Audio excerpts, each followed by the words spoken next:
हाँ दोस्तों, एक बार फिर से आप सभी लोगों का आपके अपने YouTube channel physics with concept पर दिल खोल करके हार्दिक स्वागत और अभिनंदन है। तो दोस्तों, ये आपकी इकाई चार बोले तो विद्युत चुम्बकीय प्रेरण तथा प्रत्यावर्ती धारा। इकाई 4 बोले तो विद्युत चुम्बकीय प्रेरण तथा प्रत्यावर्ती धारा की ये आपकी दूसरी वीडियो है रिवीजन की।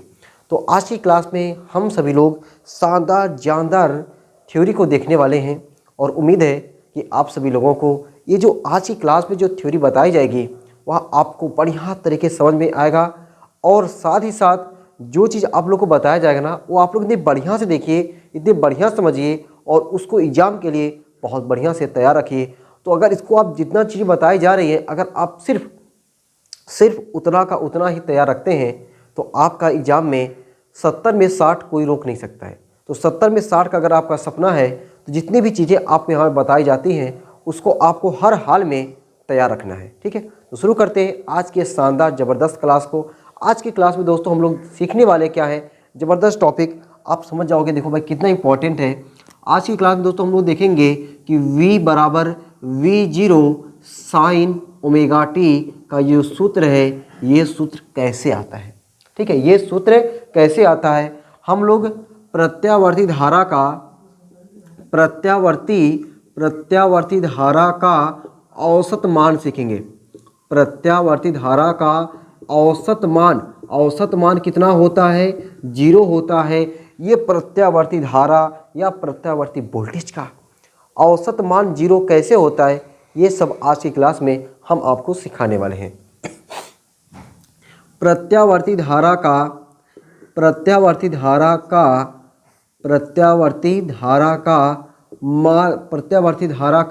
वर्ग माध्य मूल मान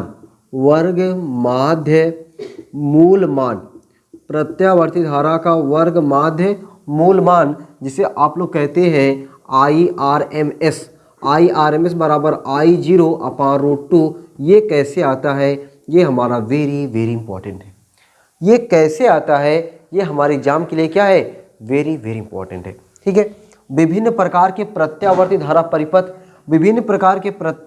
परिपथ में हम लोग देखेंगे R परिपथ क्या होता है, L परिपथ क्या होता है, C परिपथ क्या होता है, LR परिपथ क्या होता है, LC परिपथ क्या होता है, CR परिपथ क्या होता है और LCR परिपथ हमारा क्या होता है। साथ ही साथ हम लोग प्रत्यावर्ती धारा का औसत शक्ति यानी P बार बराबर VRMS गुणे IRMS गुणे cos फाई ये कैसे निकलता है, इन सभी चीज़ों का आज की क्लास में हम सबका धमाका करने वाले हैं। तो दोस्तों ये इतनी ज़बरदस्त टॉपिक है कि आप अगर जितनी देर तक की वीडियो है अगर आप उतनी देर तक बहुत ही बढ़िया से बहुत ईमानदारी के साथ अगर आप देखें और एक रफ के साथ आप खुद प्रैक्टिस करें, अगर आपका इतना सारा तैयार है तो समझो कि आप फिजिक्स में फेल होने का जो डर है वह दूर दूर तक आपके ख्वाबों में नहीं आ सकता है। दूर दूर तक वह आपको फेल होने का डर कभी आ ही नहीं सकता है। बस आपको ये आएगा कि अब की बार मेरा 70 में कितना आ सकता है और ऑल परसेंटेज हमारा कितना बनेगा जो हम लोग इतना बढ़िया से धमाका कर दें कि पड़ोसी के घर के सामने हमारा डीजे बजना चाहिए। ठीक है, चलो शुरू करते हैं। पहले हम लोग सीखेंगे V बराबर V0 साइन ओमेगा टी का फार्मूला।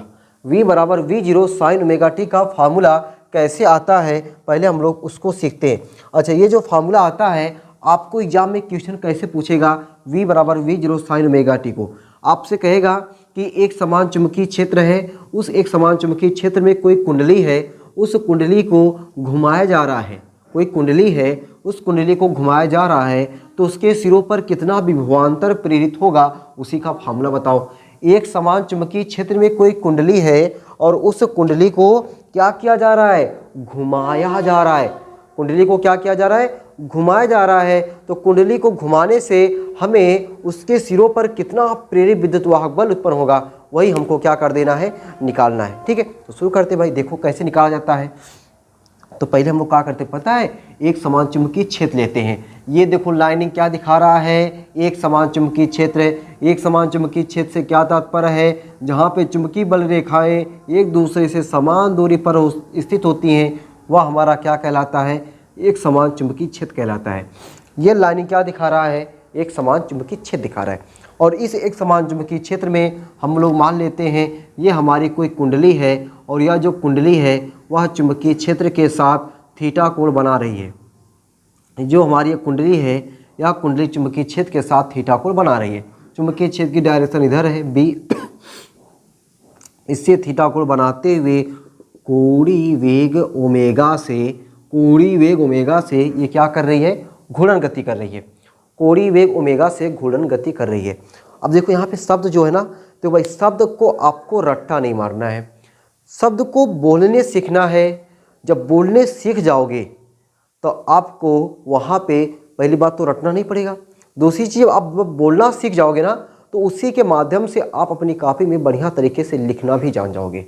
ठीक है, तो हम लोग को देखो फिजिक्स में डर इसलिए लगता है क्योंकि उसमें शब्द कैसे आता है हम लोग उसको समझ नहीं पाते हैं। हम लोग शब्द को रटने के पीछे पड़ जाते हैं, इसीलिए हमको फिजिक्स और टफ लगने लगती है। तो शब्द जितना ज़्यादा से ज़्यादा हो आप लोग समझने का प्रयास करिए। जब आप समझने का प्रयास करोगे तब आपको सब जब अपने आप से बनाना आ जाएगा तब वो चीज़ें आपके लिए और आसान हो जाएंगी। तो चीज़ों को आसान करते हैं, शब्द अपने मन से बनाने का प्रयास करते हैं। तो मैंने क्या बताया, माना एक समान चुंबकीय क्षेत्र जिसमें n फेरों वाली ये जो कुंडली अपनी दिख रही है, मान लो इसमें तार के n फेरे हैं। माना एक समान चुंबकीय क्षेत्र में n फेरों वाली एक आयताकार कुंडली चुंबकीय क्षेत्र के साथ थीटा कोण बनाते हुए कोणीय वेग ओमेगा से गति कर रही है। अब ये नहीं बना पाओगे, अब ये शब्दवा नहीं बना पाओगे, अपने आप बनेगा, अपने आप निकलेगा, दिल से तुम्हारे निकलेगा शब्द।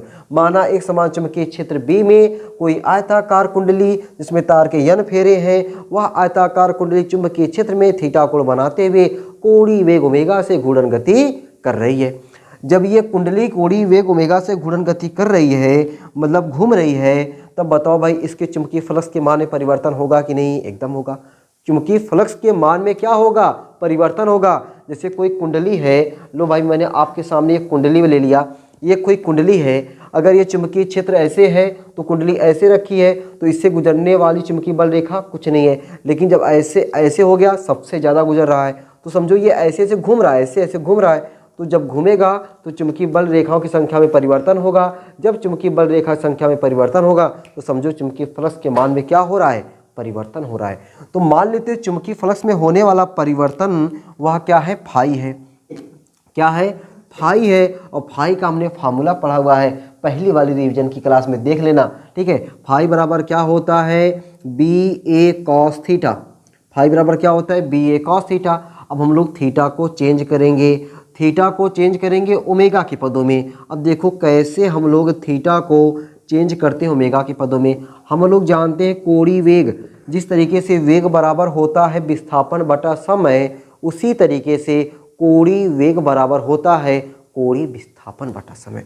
तो कोणीय वेग बराबर कोणीय विस्थापन बटा समय, तो यहाँ से थीटा बराबर हो जाएगा ओमेगा इंटू टी।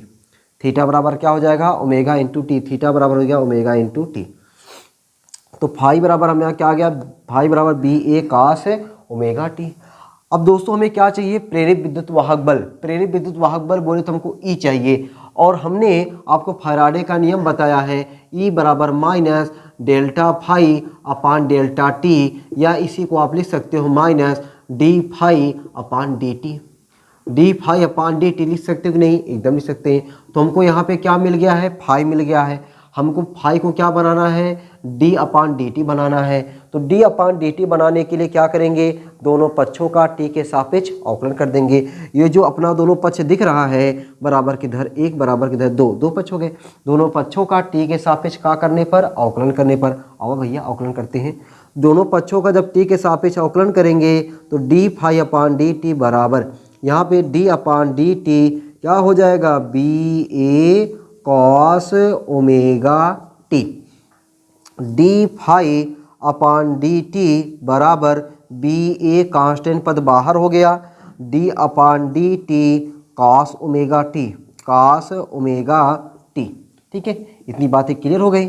यहाँ पे अब हो जाएगा आपका D phi upon D T बराबर बी ए आपका है ही है, कॉस का अवकलन होता है minus sign omega T into omega. तो D phi upon D T बराबर minus B A omega sine omega T. अब इस माइनस को मैं यहाँ भेज दे रहा हूँ, तो minus D phi upon D T बराबर B A omega sine omega T. अब बताओ भैया D phi upon D T minus के साथ क्या लिखोगी? छोटका ई, और छोटका ई का है प्रेरित विद्युत वाहक बल। लो भैया प्रेरित विद्युत वाहक बल ई बन गया, ई बराबर B A omega sine omega T, B A omega sine omega T.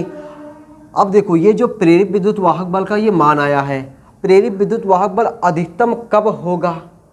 प्रेरित विद्युत वाहक बल अधिकतम कब होगा? ये देख रहे हो ना, साइन थीटा, समझो साइन थीटा का काम कर रहा है ओमेगा टी। जो साइन का मान अधिकतम होगा तो वहाँ पे क्या होगा, यानी साइन का अधिकतम मान 1 होता है।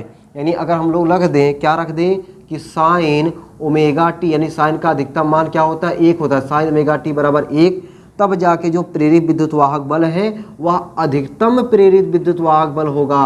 और अधिकतम प्रेरित विद्युत वाहक बल को हमने क्या लिख दिया?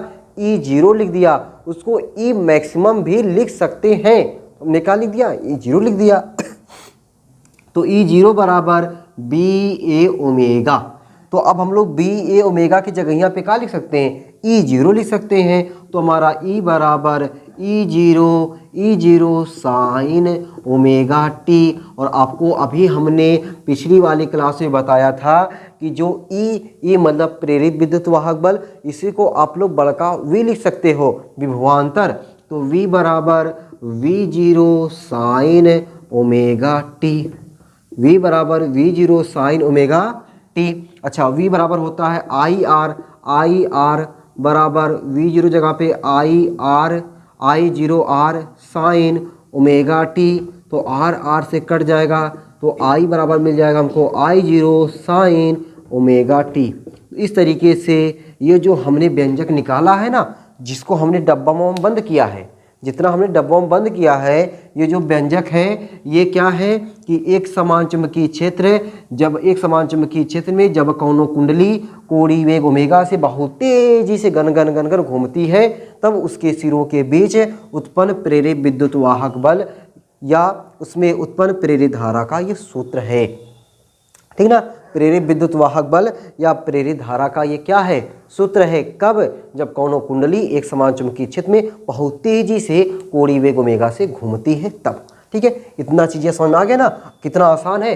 बस छोटा सा हमें अवकलन का फार्मूला लगाना पड़ा है और कुछ नहीं, बहुत ही आसान है, सुंदर सा ये डेरिवेशन है। उम्मीद है कि आप सभी लोगों को मज़ा आ गया होगा, आप सभी लोगों को ये डेरिवेशन सीखने में मज़ा आ गया होगा। चलो भाई, अगर मज़ा आ गया होगा तो आगे चलते हैं, और नहीं मजा पाए होगे तो एक बार पीछे फिर से देखो, इसको समझ लो, तब जाके आगे चलते हैं। ठीक है, चलो भाई, इसको मिटा देना, इसको मैं मिटा दे रहा हूँ, साइड हो गया हूँ। चलो भाई, अब मिटाते हैं। अब दोस्तों हम लोग यहाँ पे देखो, प्रत्यावर्ती धारा तो आपका चैप्टर मतलब इकाई है, और प्रत्यावर्ती धारा क्या होता है, यहीं से हम लोग धारा का समीकरण प्रत्यावर्ती धारा बता देते हैं कि प्रत्यावर्ती धारा वह धारा होता है जो एक निश्चित समय के बाद अपने प्रारंभिक मान व स्थिति को दोहराता है। क्या करता है? अपने प्रारंभिक मान व स्थिति को जो क्या करे, दोहराए, वही धारा क्या कहलाता है? प्रत्यावर्ती धारा कहलाता है। तो अब देखो, यहाँ पे जो चीज़ें नहीं पूछी जाती ना, मैं उसके बारे में आपका ना तो समय वेस्ट करना चाहता हूँ और ना तो मैं आपको ज़्यादा लोड देना चाहता हूँ। हम दोस्तों उसी चीज़ पे हम लोग समय दें, उसी चीज़ पे अपना टाइम वेस्ट करें, जिससे हमें एग्जाम में उसके आने के चांसेस ज़्यादा रहे। ठीक है, चलो बिना देर के हुए अब हम लोग समझते हैं प्रत्यावर्ती धारा। प्रत्यावर्ती धारा में औसत या माध्य प्रत्यावर्ती धारा, औसत या माध्य प्रत्यावर्ती धारा, माध्य प्रत्यावर्ती धारा, औसत या माध्य प्रत्यावर्ती धारा, इस चीज़ को हम लोग इसका व्यंजक निकालने जा रहे हैं दोस्तों। और ये व्यंजक जो है, एक पूरा चक्र का जो व्यंजक होता है वह 0 आता है। तो आपको एक पूरे चक्र का व्यंजक निकालने को पूछ लेता है, बाकी छोटे नंबरों में बोले अति लघुत्तरी में या तो आपका बहुविकल्पी में पूछ लेता है कि प्रत्यावर्ती धारा का आधे चक्र के लिए आधे चक्कर के लिए मनवा कितना होता है। तो दोस्तों हम लोग पूरे चक्र वाला निकालते हैं, आधे चक्र वाला आपको बता देते हैं कि इतना होता है और उसको आप याद कर लेना, ताकि अगर एक नंबर में आए तब भी ना छूटे और बड़ा नंबर में आए तो हम उसको निकाल के दिखा दें। ठीक है ना। चलो अब देखते हैं हम लोग कि औसत या माध्य प्रत्यावर्ती धारा कैसे होता है। तो प्रत्यावर्ती धारा का भी आपने समीकरण देखा, अभी हमने आपको निकाला प्रत्यावर्ती धारा का समीकरण, प्रत्यावर्ती वोल्टेज का समीकरण, प्रत्यावर्ती धारा का समीकरण I बराबर आपने देखा I0 sign omega T. I बराबर I0 साइन ओमेगा टी। ये I क्या है? प्रत्यावर्ती धारा है। ये I0 क्या है? प्रत्यावर्ती धारा का शिखर मान है। प्रत्यावर्ती धारा का क्या है? शिखर मान है। तो मैं थोड़ा सा आपको ज़्यादा नहीं, बहुत हल्का सा बताना चाहता हूँ। देखो इस तरीके से ये हमारा प्रत्यावर्ती धारा को कुछ इस तरीके से हम लोग दिखाते हैं। ठीक है। तो यहाँ पे ये जो मान है, ये जो मान है, यही जो मान है, यही क्या कहलाता है? हमारा शिखर मान कहलाता है, महत्तम मान कहलाता है। इसी को हम लोग आयाम भी बोलते हैं। ठीक है। महत्तम मान बोलो, चाहे शिखर मान बोलो, चाहे आयाम बोलो, सब बतिया हमारी क्या है? एक ही है। ठीक है। तो ये I बराबर I0 sign omega T. Omega क्या है? कोणीय वेग है। तो ये जो हमारा प्रत्यावर्ती धारा का समीकरण है। अब इस धारा के समीकरण को हमको क्या करना है? औसत या माध्य प्रत्यावर्ती धारा निकालना है। तो औसत या माध्य धारा को हम लोग I बार लिखते हैं। I बार हम लोग एक पूरे चक्र के निकालने हैं। भाई एक बार लिख दें, एक पूर्ण चक्र के लिए, एक पूर्ण मतलब पूरा, एक पूर्ण चक्र के लिए, एक पूर्ण चक्र के लिए प्रत्यावर्ती धारा, एक पूर्ण चक्र के लिए प्रत्यावर्ती धारा। ठीक ना। एक पूर्ण चक्र के लिए प्रत्यावर्ती धारा अब हम लोग कैसे निकालेंगे जरा इसको देखना भाई। तो एक पूर्ण चक्र के लिए प्रत्यावर्ती धारा समझो I बार हो गया। I बार बराबर एक पूरा चक्र, यहाँ पे होता है समय 0, आधा का समय देखो, आधा पूरा का समय t। मजा आया? 0 का 0 यहाँ पे 0 है, आधा मतलब t/2, पूरा मतलब t। तो ये पूरा बोले तो पूर्ण चक्र बोले तो 0 से t/t, 0 से t, देखो 0 से t पूर्ण चक्र, स्टार्टिंग यहाँ पे, अंतिम यहाँ पे, सीमा हो गया 0 से t। किसका? प्रत्यावर्ती धारा का। प्रत्यावर्ती धारा बोले तो I dt बटा t मतलब होता है औसत। औसत निकालना। देखो भाई हमें इन्हें क्या निकला? औसत मतलब होता है कि कितना ले रहे हैं उसी से भाग। ठीक है। कितना ले रहे हैं समय उसी से भाग। अगर हम लोग आधा लेते तो t/2 से भाग देते, 2 गुना लेते तो 2t से भाग देते। ठीक है। चलो अब ये हम इसको ऐसे लिख सकते हैं, I बार बराबर 1/t, 0 से कैपिटल T। I का मान है I0 sign omega T dt। I0 sign omega T dt। बहुत ध्यान से देखना भाई, मैं बहुत आराम से बताने वाला हूँ।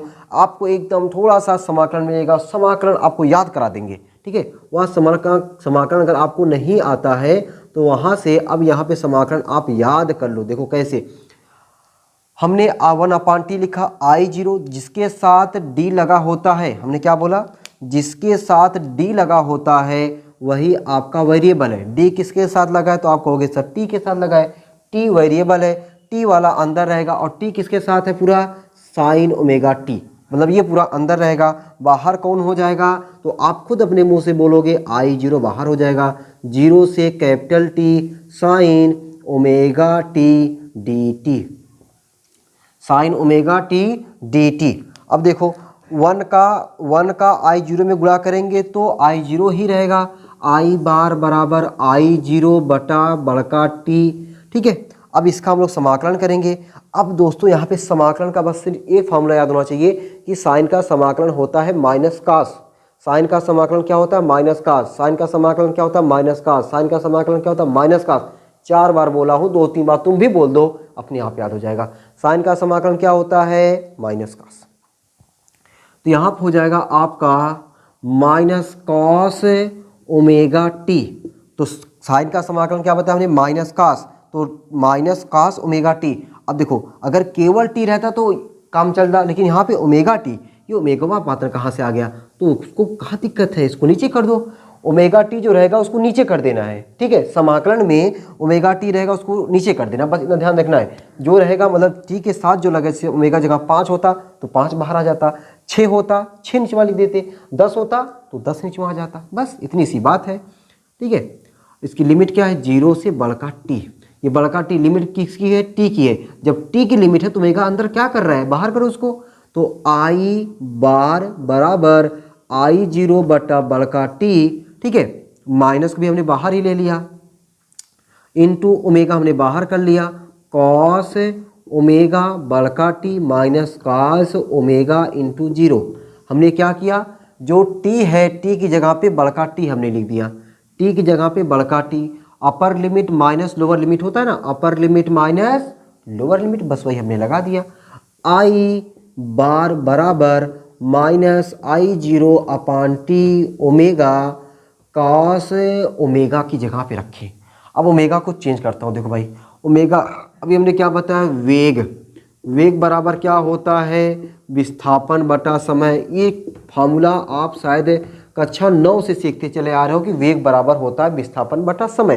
तो यहाँ पे वेग नहीं है, कोणीय वेग है। तो जब यहाँ पे लिखोगे कोणीय वेग तो यहाँ पे क्या हो जाएगा, कोणीय विस्थापन बटा समय। मजा आ गया, कोणीय विस्थापन बटा समय। तो एक चक्कर यहाँ से यहाँ तक हो रहा है, यहाँ से यहाँ तक का जो विस्थापन है वह विस्थापन होता है 2 पाई। देखो यहाँ से यहाँ तक क्या हुआ 90, फिर यहाँ 90 90 90 180, 180 को हम लोग क्या लिखते हैं 2 पाई। तो वेग बराबर होता है विस्थापन बटा समय, एक चक्कर का विस्थापन 2 पाई और समैया का होता है बड़का टी, ठीक है। तो क्या हो जाएगा, ओमेगा की जगह पे 2 पाई बटा capital T into capital T minus cos 0 अंश। भैया ओमेगा का 0 में गुणा करोगे 0, ये देखो टी टी से कैंसिल हो गया, ठीक है। टी टी से कैंसिल हो गया तो आई बार बराबर माइनस I0 अपान टी इंटू ओमेगा 2 पाई, ठीक है। कास 360 अंश, कास 360 अंश का मान क्या होता है, 1 होता है, ठीक है। कास 360 अंश का मान 1 है, कास 0 अंश का मान 1, ठीक है। कास 0 अंश का मान 1, कास 360 अंश का भी मान 1 होता है। तो 1 माइनस 1 हमारा क्या हो गया, 0 हो गया। तो आई बार बराबर क्या मिला, 0। तो एक पूर्ण चक्र के लिए, अगर एक पूर्ण चक्र के लिए प्रत्यावर्ती धारा का औसत मान कहे या माध्य मान कहे, दोनों बात एक ही है। और एक पूर्ण चक्र के लिए प्रत्यावर्ती धारा का औसत मान या माध्य मान कितना होता है, 0 होता है। हमने बताया कि ये आपका 3 नंबर में निकालने को आ सकता है। जब 3 नंबर में निकालने को आए तो आप ऐसे निकाल सकते हो। अगर 1 नंबर में पूछता है तो आप 0 डायरेक्ट बता सकते हो। वही एक नंबर में आपसे पता है क्या पूछता है, 1 नंबर में आपसे पूछता है कि प्रत्यावर्ती धारा का आधे चक्र के लिए, ठीक है। और भी आधे चक्र में 2 तरीके से, एक होता है इसको देखो हम लोग बोलते हैं धनात्मक अर्धचक्र, इसको हम लोग बोलते हैं ऋणात्मक अर्धचक्र।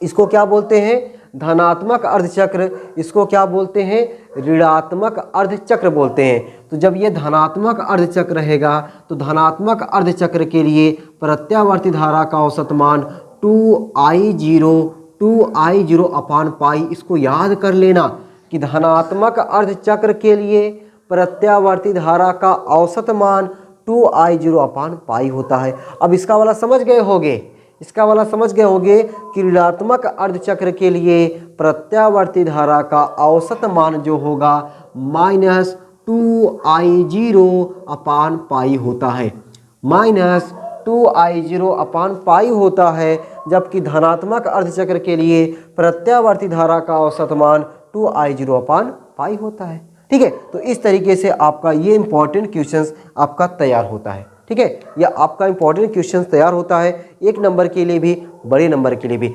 इससे ज़्यादा इंपॉर्टेंट दोस्तों आपका बनता है प्रत्यावर्ती धारा का वर्ग माध्य मूल मान। प्रत्यावर्ती धारा का वर्ग माध्य मूल मान ये आपके लिए ज़्यादा इंपॉर्टेंट है। तो इससे ज़्यादा इंपॉर्टेंट आपका जो मैं बताने जा रहा हूँ अब वो है, लेकिन मैंने इसको इसलिए बताया कि आपका कुछ इंपॉर्टेंट तो है, लेकिन ये आपको डेरिवेशन जो अब मैं कराने जा रहा हूँ उसमें इसका वाला डेरिवेशन आपको काफ़ी हेल्प करने वाला है, इसलिए मैंने इसको बताया ताकि आप एक बार डेरिवेशन जब देख लेंगे ना तो आपको अगर समाकलन से थोड़ा बहुत जो डर है वह डर हो सके और डर कम हो जाए। उस डर को कम करने के लिए हमने ऐसा किया हुआ है। चलिए भाई, आगे हम लोग देखते हैं, तो पहले इसको हम लोग मिटा उठा देते भैया, ठीक है। चलो अब हम लोग क्या समझेंगे कि प्रत्यावर्ती धारा का वर्ग माध्य मूल मान। तो पहले हम लोग समझेंगे कि वर्ग माध्य मूल मान होता कितना है और उसको हमें निकालना कितना होता है, तब जाके हम लोग सीखेंगे कि हम लोग उसको कैसे कैसे निकालेंगे, ठीक ना। चलो ये सब इम्पॉर्टेंट टॉपिक आपकी चल रही है, ठीक है। अब ये इकाई 4 जैसे ही ख़त्म होता है हम लोग विद्युत चुम्बकीय तरंग के बारे में देख लेते हैं। फिर ये हमारा जो पार्ट 1 है, पार्ट 1 हमारा पूरी तरीके से ख़त्म हो जाएगा और पार्ट 2 है ना, पार्ट 2 और तेज़ी से चलेगा। पार्ट 2 जो है और तेज़ी से चलेगा क्योंकि इसमें थ्योरी ज़्यादा है, उसमें समझना ज़्यादा है, यहाँ पे चीज़ों को लिखना पड़ता है, वहाँ पे औरों कम लिखना पड़ेगा। तो वो जो हमारा रिवीजन होगा ना, औरों तेज़ रिवीजन होगा, ठीक है। चलो जितनी भी चीज़ें आपको मिल रही हैं उसका आनंद लीजिए बढ़िया तरीके से, ठीक है। पढ़ते रहिए, मस्त रहिए, हंसते रहिए, मुस्कुराते रहिए। हम लोग क्या देख रहे हैं, प्रत्यावर्ती धारा का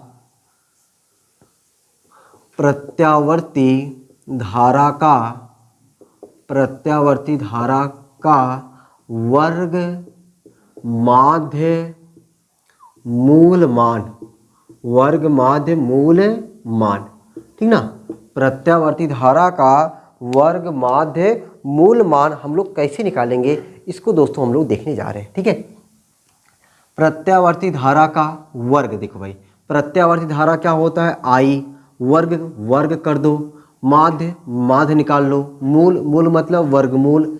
ये देखो यही क्या कहलाता है हमारा IRMS। मज़ा आ गया होगा आपको, मज़ा आ गया होगा, लेकिन बहुत बढ़िया तरीके से समझ नहीं पाए होगे कि सर आपने कैसे कैसे क्या बता दिया, मैं समझ नहीं पाया। देखो एक बार ज़रा प्यार से देखो, प्रत्यावर्ती धारा का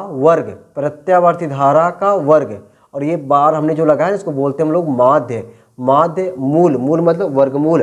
प्रत्यावर्ती धारा के वर्ग के माध्य के वर्गमूल को प्रत्यावर्ती धारा का वर्ग माध्य मूल मान कहते हैं और इसे IRMS से प्रदर्शित करते हैं। IRMS बराबर करनी में I स्क्वायर बार। प्रत्यावर्ती धारा के वर्ग के माध्य के वर्गमूल को प्रत्यावर्ती धारा का वर्ग माध्य मूल मान कहते हैं। चलो भाई अब देखो, अगर हम लोग यहाँ पे स्क्वायर कर दे इसका, IRMS स्क्वायर बराबर क्या हो जाएगा, कड़ी हट जाएगा, I स्क्वायर बार, ठीक है। चलो अब हम लोग अपना फार्मूला निकालने जा रहे हैं, ठीक है। अब हम लोग फार्मूला फार्मूला कितना निकल के आता है, फार्मूला जो निकल के आता है दोस्तों वह निकल के आता है IRMS बराबर होता है I0/√2। IRMS बराबर होता है I0/√2। इसी तरीके से जब जो मान निकालेंगे डायरेक्ट कह सकते हैं इसी प्रकार प्रत्यावर्ती वोल्टेज का वर्ग माध्य मूल मान VRMS बराबर V0, बड़का V0 होता है भैया, बड़का V0 बोले तो प्रत्यावर्ती धारा का शिखर मान, प्रत्यावर्ती वोल्टेज का शिखर मान V0/√2, ठीक है। तो अब हम लोग यही मान निकालने जा रहे हैं कि IRMS बराबर I0/√2, VRMS बराबर V0/√2। ये कैसे निकलता है, आइए दोस्तों इसको हम लोग शुरू करते हैं। अब इसको शुरू करने के लिए हम लोग देखो क्या लिखते हैं, हम लोग जानते हैं कि प्रत्यावर्ती धारा का जो समीकरण होता है वह होता है I बराबर I0 साइन ओमेगा टी। ये हमने सीखा हुआ है, आज ही हमने सीखा हुआ, अभी सीखा हुआ है कि प्रत्यावर्ती धारा का समीकरण I बराबर I0 साइन ओमेगा टी ये होता है, ठीक। चलो हमें क्या निकालना है, I स्क्वायर बार निकालना है, ठीक है। तो I स्क्वायर बार हम लोग कैसे निकालेंगे, I स्क्वायर बार बराबर समाकलन 0 से capital T I square dt बटा कैपिटल T। अभी हमने जो बताया आपको I बार बराबर 0 से कैपिटल T I dt बटा कैपिटल T। इसमें फ़र्क क्या आया, देखो जब आप इस तरीके से समझोगे ना तो पहली चीज़ तो आपको डर नहीं लगेगी, ठीक है। जब आपको देखो, आपको रिवीजन में क्या है, रिवीजन में क्या होता है पता है, रिवीजन में जो चीज़ें आपने पढ़ा हुआ है अपने तरीके से उसमें मुझे थोड़ा सा और आसान कर देना है, ठीक है, और थोड़ा मुझे और आसान कर देना है, बस वही चीज़ मैं लगा हूँ, वही चीज़ें मैं आपको आसान करने में लगा हूँ ताकि मैं कितना आसान कर दूँ कि चीज़ें आपको और आसान लगने लगे। ठीक है। अभी तक आपने क्या किया था, इसको आप हो सकता है अपने तरीके से रट लिए हो कि हाँ इसको ऐसे लिखना है, इसको ऐसे लिखना है, लेकिन हमने आपको बताया कि हाँ इस तरीके से लिखना है। अगर ये आपने याद कर लिया या समझ लिया किसी भी तरीके से, ये आपके लिए और आसान है। यहाँ पे स्क्वायर देखो, यहाँ पे स्क्वायर है तो यहाँ पे स्क्वायर लगा देना है, यहाँ पे स्क्वायर है यहाँ पे स्क्वायर लगा देना, बाकी सेम चीज़ इसी तरीके से लो लिख लिए। अब अगर आप ये लिख लिए तो आपको मान रखना है, समाकलन करना है, धीरे धीरे वह नया स्टेप अपने आप आता जाएगा। बस आप कैलकुलेशन से कभी डर के अगर नहीं भागे हो तब। अगर आपको कैलकुलेशन से बुखार लगता है, कैलकुलेशन से चिढ़न है, कैलकुलेशन से नफरत है, तो फिर आप टिक नहीं सकते। आप इतनी देर तक टिक नहीं सकते कि ये मैं जो बताने जा रहा हूँ उसको आप समझ नहीं सकते। ठीक है, अगर आपको ये चीज़ें डेरिवेशन अगर आपको टफ नहीं लगी ना, तो आप अपने आप देखोगे कि वाह सर अब मज़ा आने वाला है, अब आपको मज़ा आने वाला है। देखो कैसे मज़ा आएगा। अब कैसे मज़ा आएगा भाई, हम लोग क्या करेंगे, यहाँ पे आई का मान रख दें, आई का मान ये वाला, आई का मान ये रखते हैं तो आई स्क्वायर बार बराबर ये 1/t मैं ऐसे लिख दे रहा हूँ, जीरो से बड़का टी आई की जगह पे आई जीरो साइन ओमेगा टी, ठीक है, ओमेगा टी का होल स्क्वायर, आगे क्या है डी टी, आगे क्या हो गया डी टी हो गया। ठीक है, इतना तो मज़ा आ गया। अब इतना मज़ा आ गया, अब हम लोग देखो स्क्वायर है, किसका स्क्वायर है, आई जीरो साइन ओमेगा टी का स्क्वायर है, तो वह क्या हो जाएगा, वह इस तरीके से हो जाएगा आई स्क्वायर बार बराबर 1 बड़का टी, आई जीरो स्क्वायर को मैं बाहर कर ही ले रहा हूँ डायरेक्ट, आई जीरो स्क्वायर को हमने बाहर कर लिया। देखो आई जीरो स्क्वायर बचा क्या, जीरो से capital T sine square omega T D T, sine square omega T D T. ठीक है, अब दोस्तों मैं आपको बता दूं कि जो साइन स्क्वायर ओमेगा टी है इसका समाकलन का कोई फार्मूला नहीं होता। तो आपको अरे सर क्या मजाक कर रहे हैं, इसका समाकलन का कोई फार्मूला नहीं होता, हमको उस चीज़ में चेंज करना पड़ता है जिसका फार्मूला पता हो। तो मैं आपको बहुत बड़ी चीज़ नहीं बताने वाला हूँ। आप कक्षा 10 में एक फार्मूला पढ़े होगे, मैं यहाँ पे लिख दे रहा हूँ, फार्मूला cos 2 थीटा बराबर आप पढ़े होगे formula 1 - 2 sine square theta, 1 - 2 sine square theta. आप cos 2 थीटा का 3 फार्मूला पढ़े होगे, cos 2 थीटा बराबर cos square theta minus sine square theta, cos 2 theta बराबर 2 cos square theta -1, cos 2 theta बराबर 1 - 2 साइन स्क्वायर थीटा। अब आप कहोगे सर आप कैसे ये चीज़ें आप डायरेक्ट ले ले, भाई 3 फार्मूला होता है, 3 फार्मूले में से हमको क्या चाहिए, साइन चाहिए, तो हमने साइन वाला उठा लिया, तो साइन स्क्वायर थीटा बराबर क्या हो जाएगा, इधर साइन को उधर भेज दो, 2 साइन स्क्वायर थीटा बराबर 1 - cos 2 थीटा। हमको केवल साइन स्क्वायर थीटा चाहिए, तो साइन स्क्वायर थीटा बराबर 1 - cos 2 थीटा अपान 2। ठीक है, 1 - cos 2 थीटा अपान 2। अब देखो थीटवा का काम यहाँ पे कौन कर रहा है, ओमेगा टी कर रहा है। जहाँ पे थीटा है यहाँ पे ओमेगा टी है, तो ये चीज़ को हम लोग जब यहाँ पे लिखेंगे साइन स्क्वायर ओमेगा टी की जगह पे क्या लिखेंगे, 1 - cos 2 ओमेगा टी बटा 2। ये इतना चीज़ हमको लिखना पड़ेगा, किसकी जगह पे, साइन स्क्वायर ओमेगा टी की जगह पे। कैसे हुआ मैंने आपको यहाँ पे बताया। ठीक है, अब देखो लिखते भैया यहाँ पे, अब अगर हम लिखते हैं कैसे लिखते हैं, ऐसे आई स्क्वायर बार बराबर आई जीरो स्क्वायर बटा कैपिटल टी, जीरो से capital T 1 - cos 2 omega T upon 2 into D T. देखो ये डी टी।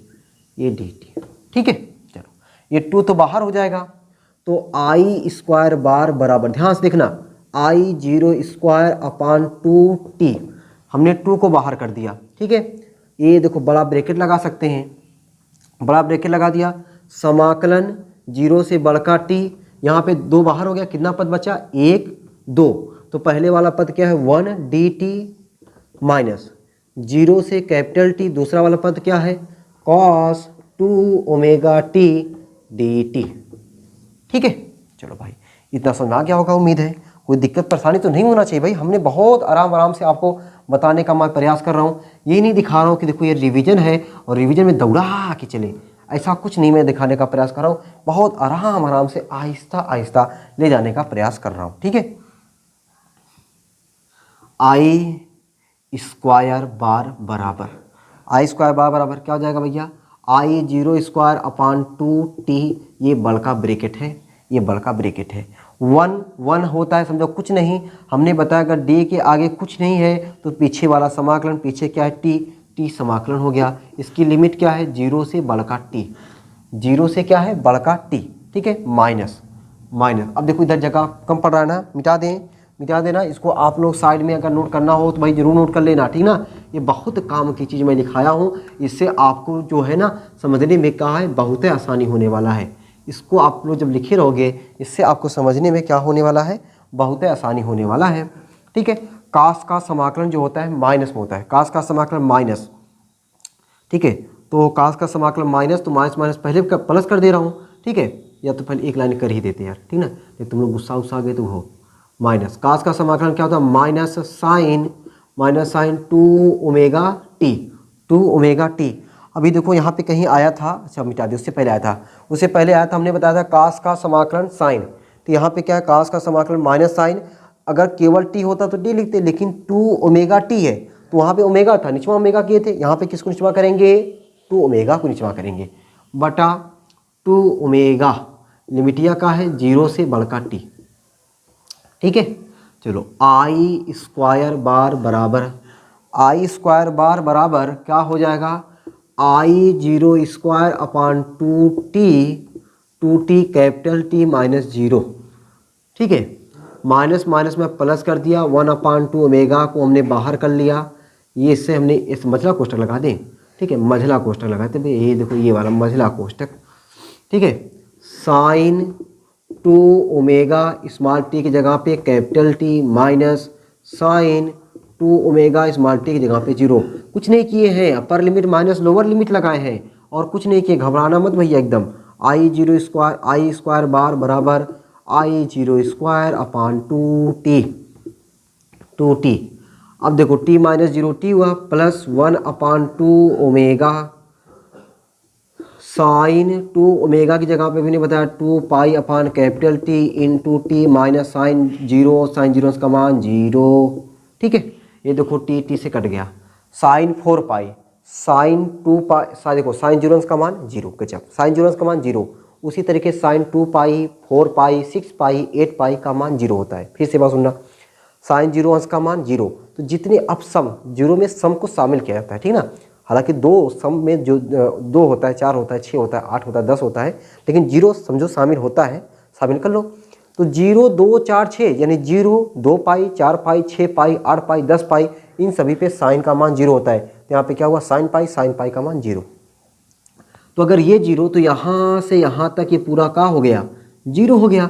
जब 0 हो गया तो क्या बचा आपका, आई स्क्वायर बार बराबर I zero square upon 2t into बल का टी कट गया, आई स्क्वायर बार बराबर I zero square upon 2। I square bar जगह पे क्या लिख सकते हैं, IRMS स्क्वायर लिख सकते हैं।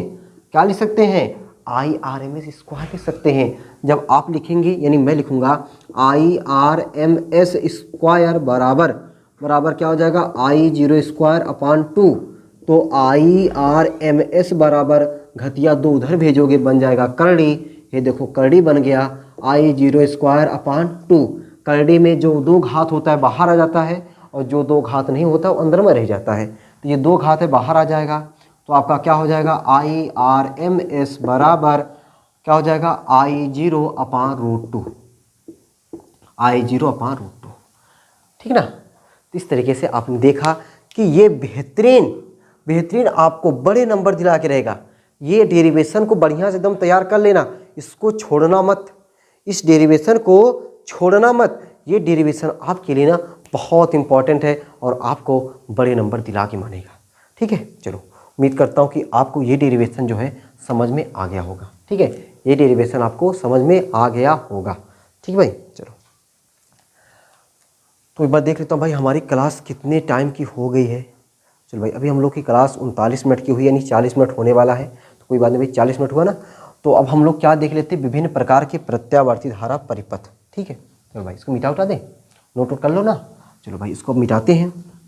उम्मीद है कि आप सभी लोगों को इतनी चीज़ें जो बताई गई हैं उतनी चीज़ों में अभी आपको डर नाम की कोई चीज़ नहीं रही होगी। आपको सब चीज़ें, उम्मीद है कि मुझे कितने लोगों का तो पहले से तैयार हुआ होगा। ठीक है, जिनको पहले से तैयार है ना, और ये चीज़ उनको अगर देखें, और मैं बता रहा हूँ बार बार कि वेरी इंपॉर्टेंट, उन लोगों के चेहरे पे ना गजब की स्माइल आ रही होगी, उनके चेहरे पे अलग से खुशी कि अरे सर सही बात, ये तो मेरा पहले से तैयार है। और जिनका पहले से तैयार है उनका कॉन्फिडेंस लेवल बढ़ रहा होगा, उनको लग रहा होगा मेरी तैयारी तो बहुत अच्छी चल रही है। और इसी तरीके से हमें जितने दिन बचे हैं उतने दिन को मुझे सोना बना लेना है। क्या बना लेना है? सोना बना लेना है।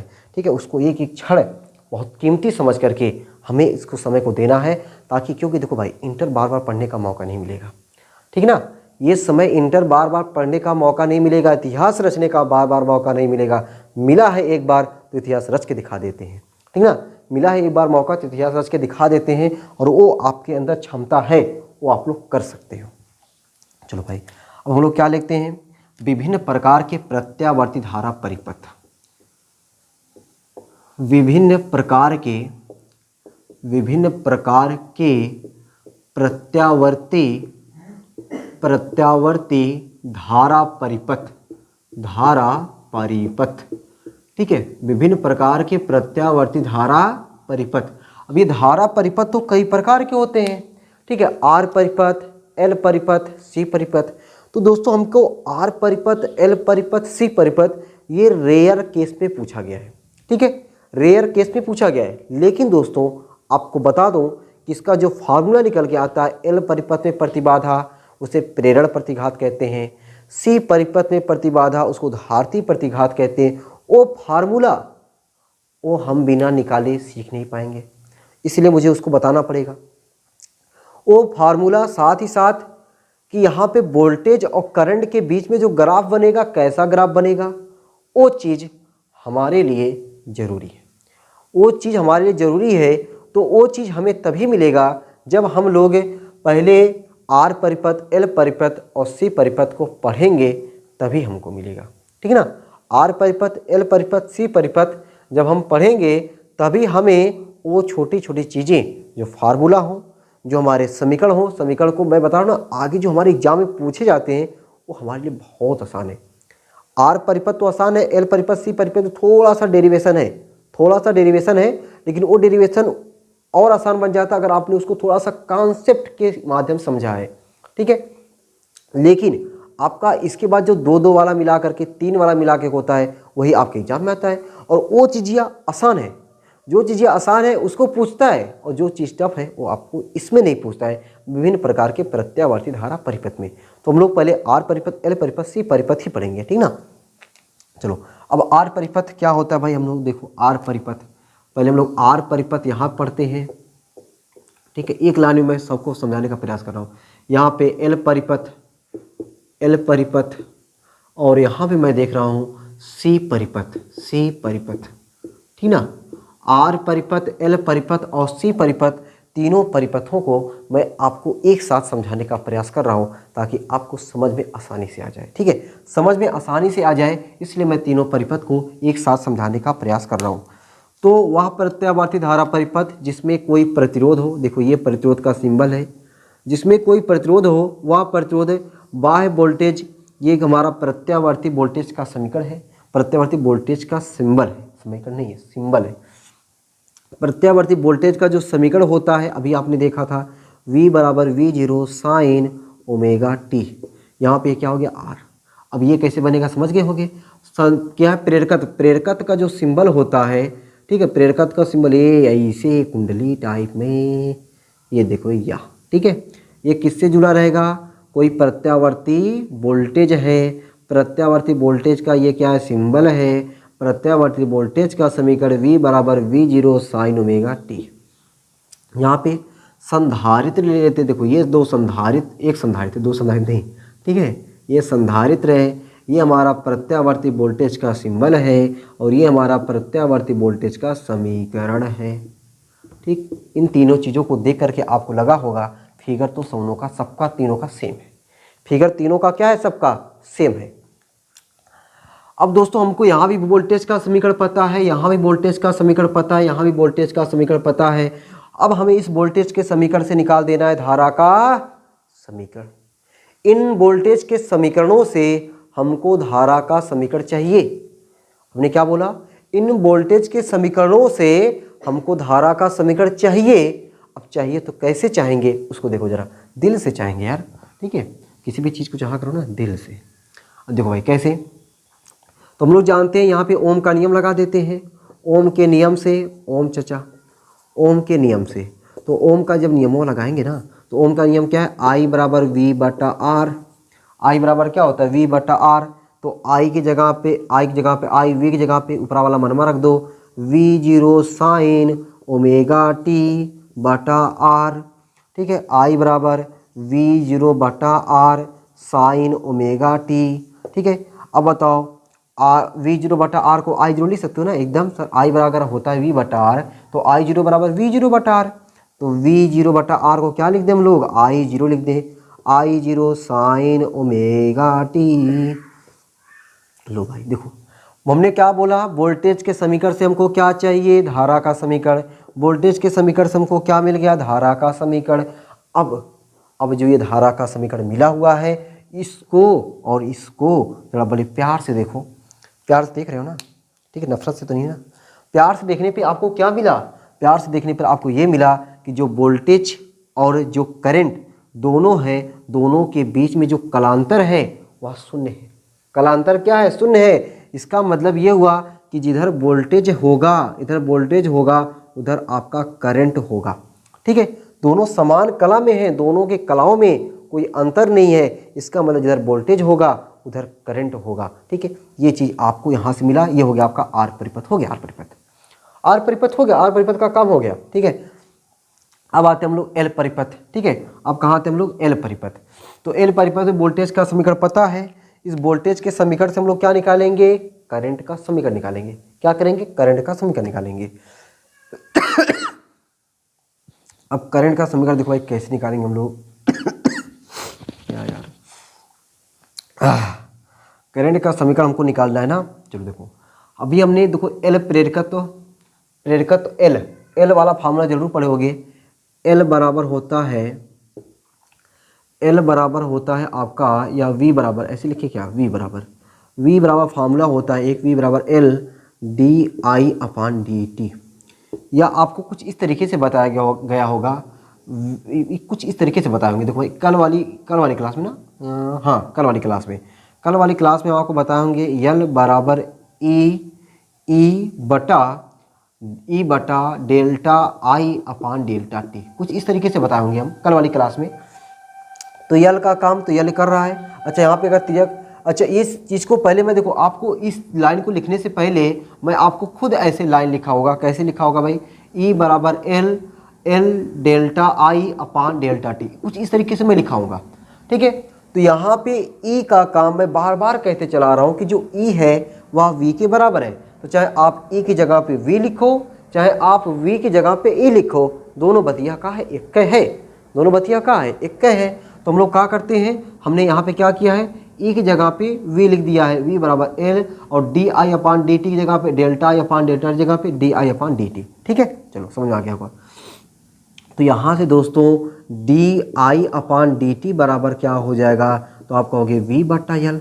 तो डी आई बराबर वी का मनवा रख दें। वी का मनवा क्या है? We zero sine omega T बटा एल इंटू डी टी, ठीक है। हमको तो चाहिए महाराज डी मतलब आई का समीकरण, करंट का समीकरण चाहिए। वोल्टेज के समीकरण से करंट का समीकरण निकालना है। डी आई तो मिल गया है। अब ये डी आई में अगर डी भाग जाता ना, कसम से बहुत खुशी मिलती, ठीक है। तो डी क्या होता? भाग जाता तो हमें आई का समीकरण मिल जाता। तो डी को हटाना है। डी को हटाने के लिए क्या करेंगे? समाकलन करेंगे। डी को हटाने के लिए क्या करेंगे? समाकलन करेंगे। और डी को लाने के लिए अवकलन करते हैं। डी को लाने के लिए अवकलन, डी को हटाने के लिए समाकलन। दोनों पक्षों का समाकलन डी आई बराबर समाकलन वी जीरो बटा L sine omega T D T, sign omega T D T. D I का समाकलन हो गया आई वी जीरो बटा एल साइन का समाकलन अभी आपने देखा क्या होता है, माइनस कॉस ओमेगा टी बटा ओमेगा, ठीक है, माइनस कॉस ओमेगा टी बटा ओमेगा। तो आई बराबर माइनस वी जीरो बटा omega L cos omega T, ठीक ना। चलो भाई इतनी बात समझ में आ गई। अब देखो हमें यहाँ पे समीकरण है साइन में और यहाँ पे समीकरण किस में है, कॉस में। हमें किस में ले जाना है, साइन में ले जाना है, ठीक है। तो साइन में ले जाना है, तो साइन में ले जाने के लिए देखो हम लोग क्या करते हैं, आई बराबर minus V zero upon omega L, sine 90 plus theta बराबर क्या होता है, minus cos theta, sine 90 plus theta, ठीक है, साइन 90 प्लस थीटा, 90 बोले तो पाई बाई 2 प्लस थीटा बोले तो ओमेगा टी, ठीक है। साइन 90 प्लस थीटा बराबर हमारा क्या होता है, साइन 90 प्लस थीटा बराबर माइनस का थीटा होता है क्या, भाई जरा मैं कंफर्म कर लिया, मैं भी थोड़ा इसमें भूल जाता हूँ। Sine 90 plus theta, sine 90 minus theta वाला में हल्का सा होता है डाउट।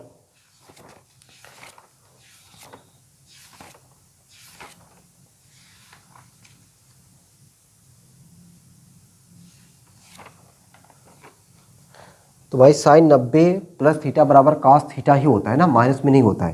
तो हम लोग क्या करते हैं, साइन 90 माइनस थीटा लगाते हैं।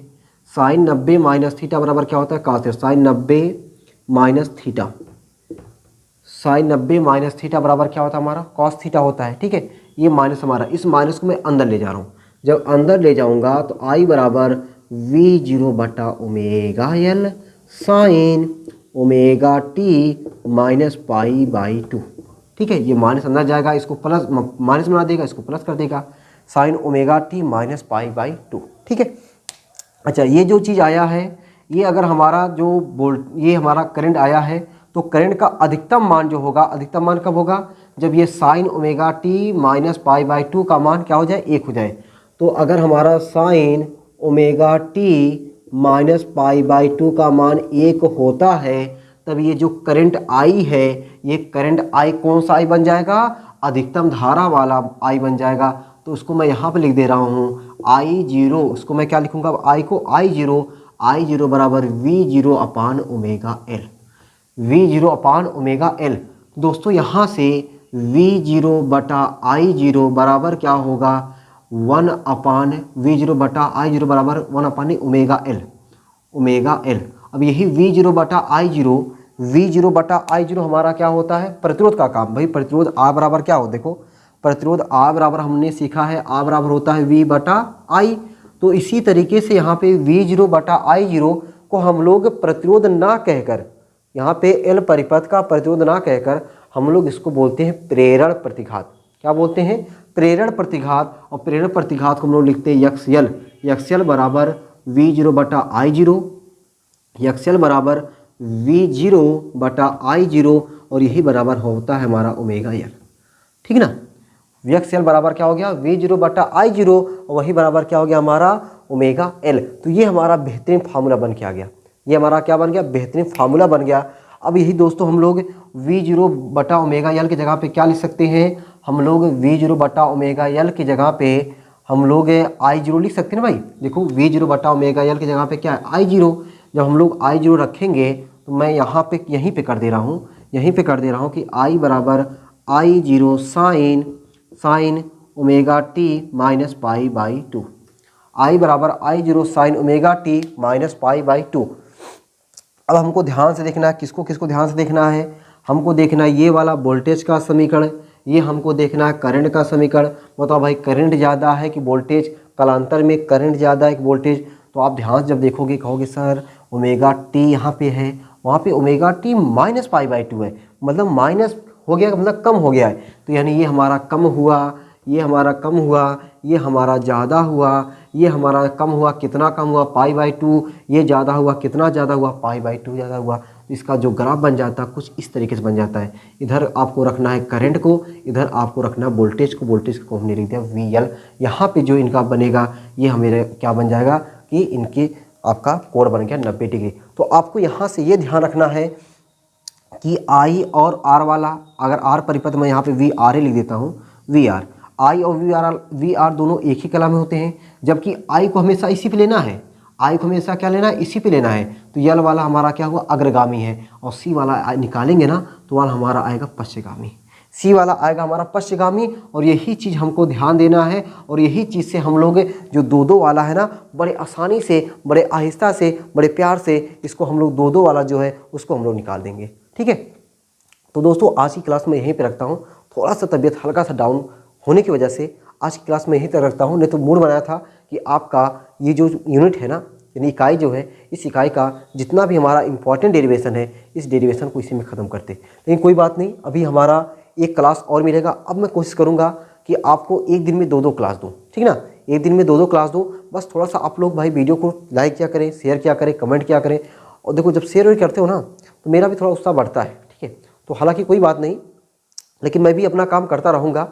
ठीक है, तो अब आपको एक दिन में दो दो वीडियो देने वाला हूँ, और ये लगातार आपका चलता रहेगा 10-12 तारीख तक, ताकि आपका 10-12 तारीख तक जो आपका जितना भी चीज़ बचा हुआ है सब चीज़ें उसी में हो जाए। ठीक ना, इसके बाद आपको विद्युत चुम्बकीय पीड़न मिल जाएगा, जो विद्युत चुम्बकीय तरंगे जो नहीं पढ़ाया वो हो जाएगा। उसके बाद जब प्रकाश दोहराते रहेंगे, प्रकाश के बीच में हम आपको परमाणु और नाभिक वाला चैप्टर का भी वीडियो दे देंगे। अब आपको एक दिन में दो दो वीडियो मिलने वाली है, तो मज़ा आएगा ही।